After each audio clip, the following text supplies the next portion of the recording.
mureba kiragurishwa. Umuntu ufite amafaranga ye ukagura igipangu kizobona inzu nziza isobanutse imeze neza ikora ku mihanda 3.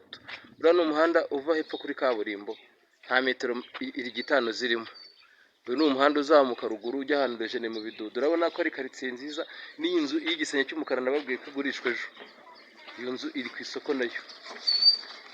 Urabona ko ni karitsiye imeze neza, noneho amataje ari ruguru aho ngaho, nuko nta mwanya nakagera ruguru nkabereka amataje, ariko waje kwisurira wabyibonera.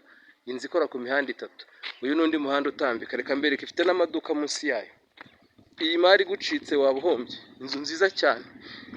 Umukiriya aje ni ukumwerekamo imbere kuko harimo umuntu urimo.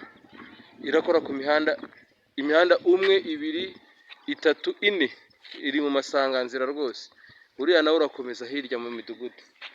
Karibu muze mwigurira imari iryoshye. Twagiye mani.